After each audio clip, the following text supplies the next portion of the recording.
different today. I'm in a vehicle with no car seats.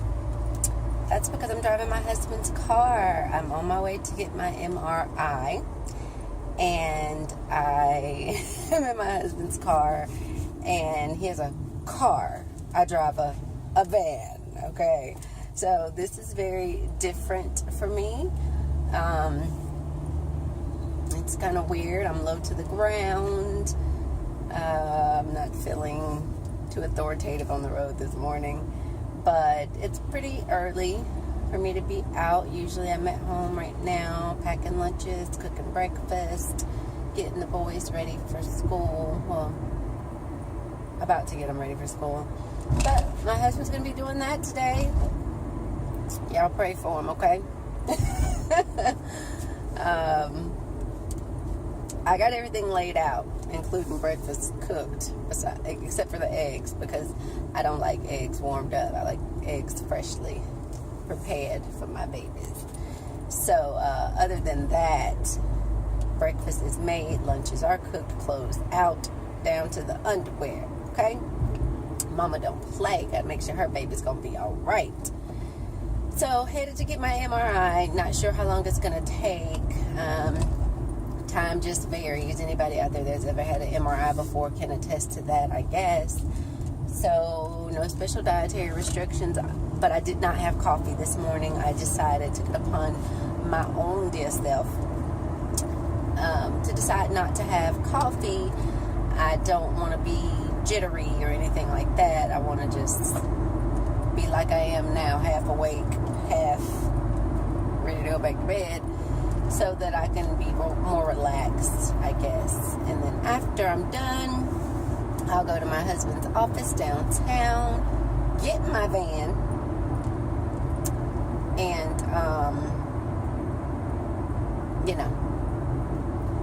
give him his car, be ready to go. So that's what it is today, people. I will definitely let you know when I'm finished and update you on my experience, how everything went. Get out here in this traffic, concentrate on what I'm doing, because my husband don't have no side mirror camera like I do on my vans. I'm having to look at the mirrors and over my shoulder, stuff I don't normally have to do in my van. And I keep looking at his little time panel, thinking it's gonna be a camera screen, and it's not. So it's a little funny, but not really. I gotta get serious about my life right now, my driving life. But I'll update you guys, let you know how everything goes.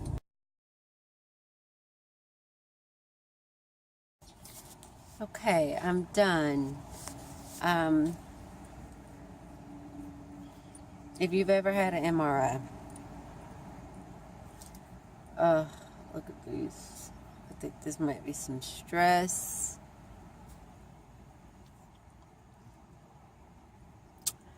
And some hormones. If you've ever had an MRI, you know what I just went through. I'm pretty tough, mentally and physically. I'm trying to watch out for my husband. He's close by, so we're gonna change cars here at the hospital. I'm sitting in the car waiting on him, but I have the door open because I'm having a moment, like a claustrophobic moment. But if you ever want to torture me, do it via sound. Okay, I'm back. My husband came in the middle of that last video.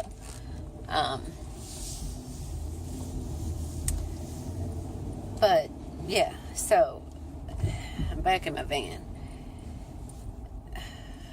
I'm just really still trying to compose myself, because I just never knew that something like sound could irritate you to the point where you question your sanity. I was so ready to get out of there. Like at the very end, it ended with the most dreadful noise. The one noise that really bothered me, and that was like pushing me over the edge. All the other noises were fine, but it was this one in particular that lasted 2 to 3 minutes, and it was like, bah, bah, bah. And then it started. It chimed in. Then another one with just like one little octave lower, but same sound, came in like a minute into that one. And that sound alone was enough to drive me crazy, because I guess it sounds like an emergency sound. So you just like, it kind of amps you up a little bit, because you're thinking, what's the emergency? What needs to happen? Like, what do I need to do? And particularly me being, prior military, prior police, I'm just like, wait, what now, what? And so you're trying to stay calm so you don't move. And then I had my hands folded, like, over my stomach area. I just had my hands folded together, and they give you this little squeeze thing, and you squeeze it like when you need help. And so, I was getting hot, because I was, pretty upset with this sound. Then my hands went numb. The way I had my arms, my hands folded, they went numb. So I had to squeeze a little help squeezer one time, and I was like, look, I'm gonna go through the tunnel. This might look weird. No, not too bad. Okay, so I was like, look, I need to move my arms because my hands are numb. And he was like, that's fine, just don't move your back. And I was like, okay, I could do that. So I got to move my arms, and I was fine. So it ended with that dreadful noise. And once it was over, it's like a little fan on the inside. You could feel cool air periodically. And I focused on the air because it calmed me, and it kept my temperature regulated so that I didn't work myself up too much. So I focused on the air. I counted. I thought about other stuff. I thought about my grocery list, what I need to get at Sam's today. I just, employed several techniques to try to keep myself calm with that particular noise. Everything else, at one point, I was like, I can go to sleep, because it's not that bad. The noise is not that bothersome until that noise was introduced into the equation. So that was, my experience. And it lasted about 25 minutes overall. And that's a while. And then it did get hot, like on my back, which he did explain to me that would occur, that it would feel like a heating pad, like not hot, like warm. But I was sweating a little bit when I got out because that noise. And I had just got to the point where I was like, I got to get out of here. So when it was over and the noise ended, the very last noise ended, all airflow stopped. All airflow. No cool air coming in. Nothing to help me maintain my composure. So I'm like, well, this is it. It's got to be over. And so I'm starting to panic because there's no air. Just like how you on a runway in a plane, and you're still waiting because you can't take off yet, and the air doesn't circulate like cool. It's like this warm, stifling, suffocating air. I started to feel that feeling. And I couldn't, get out. And I didn't know if it was safe to move because, it could still be wrapping up the last couple of images or whatever. And I don't want to mess up the MRI and got to sit here and do it all over again, or do another, any part of it over. So I'm like, oh my gosh, he's not saying anything in my ear. He's not coming over the little speaker like, okay, we're done. Just, burning your CD, whatever. Say something. Is what I was thinking about. I was like, you know what, I'm just gonna stay calm, just stay calm. Then I could hear his voice from outside. So I was like, okay, he's coming at the room, he's coming at the booth, it's safe, I'm done. Because you would think the table would move, because it moved itself automatically. I thought it was just in the position it was going to be in. Then it started scooting me further back in, and I'm like, wait, I thought I wasn't going to be all the way in here. And I wasn't, like my legs were sticking out or whatever. But I can tell you this, without a doubt, I never want another MRI again. Ever.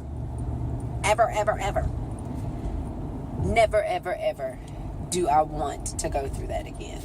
I'm almost at Starbucks, y'all. I'm on a road that I rarely travel. Rarely. And so I'm almost at this Starbucks that's up here. When I saw my husband, I was like, just hold me. Just hold me. I can't. Oh. Okay. I'm gonna go to Starbucks, y'all. I just wasn't prepared for that. I should have probably Googled and YouTubed an MRI session to see if I could just glean a little insight into the noises. I was like, this ain't gonna be bad. You know, I'm gonna fall asleep in here. I'm kind of comfortable. No. Okay, guys. I'm getting it together. Slowly but surely. Got me some coffee. I don't want to talk about Starbucks. I love Starbucks. I have no qualms with Starbucks. But this particular Starbucks don't know what to do. I got coffee, a grande, veranda blend. I just want some straight coffee with cream. I got my own stevia, right? We know that. Why my coffee it's got a little cream, just a little bit.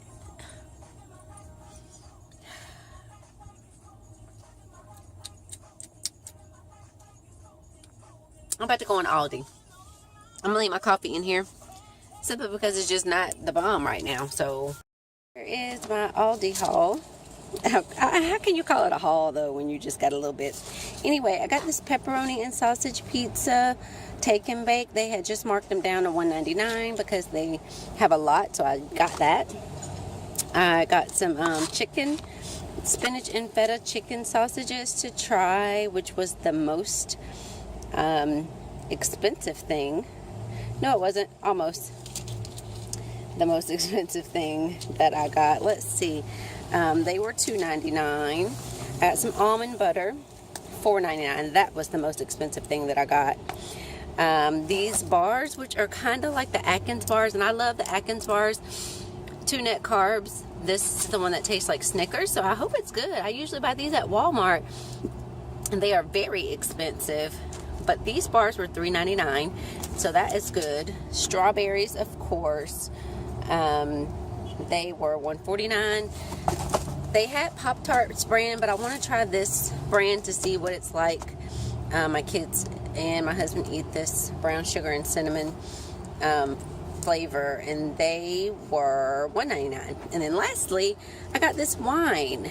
The lady there and working in the aisle recommended it to me. We were talking about different things. I'm gonna try to see how I like it. This one is supposed to be semi-dry, something like that.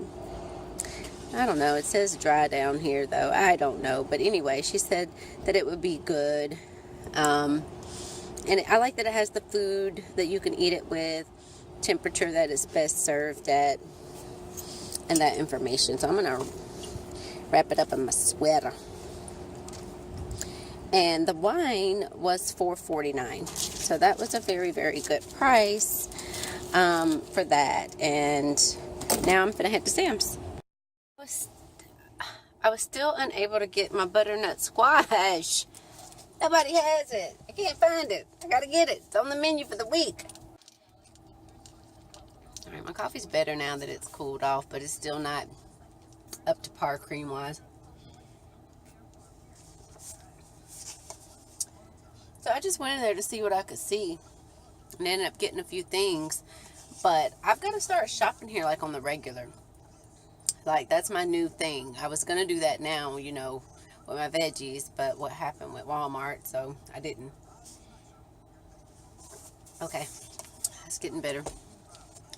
So with the wine, I don't know what you guys like, what you drink or not. So I figured I want to try to start drinking some wine with dinner, maybe. Sometimes, not all the time. Just sometimes. It says a lot of good health benefits to wine, to drinking wine. So I want to try and just drink some sometimes and just mellow out and relax. That's the biggest benefit for a mom who is super busy and life gets crazy. And just to have something with dinner that does have some heart and health benefits, and then it also kind of just takes that edge off from dealing with kids all day. And when my husband's PMSing, you know, my mother-in-law told me that men have PMS too. they just have a different type of cycle, but they go through. And I'm like, you about right, because my husband do about getting this crazy mood about once a month or so. So I said she's probably correct with that. So the wine will help with that too, right? But I am like Olivia Pope in this way. I do like popcorn. So I should have asked her what pairs well with popcorn. Because yeah, I'd want to know that. Or I guess I should just be looking on the back for what pairs well with something that's like salty. I like popcorn and I like white cheddar flavoring on it. All right, I'm at Sam's. I got a little list here. So I'm going to go in, get this done, then I'm going to head home and do some stuff before I pick up the boys, which is still a while before I pick them up. It feels weird because I didn't drop them off. But, you know, I'm out with you guys. Getting over this MRI, you know, trauma.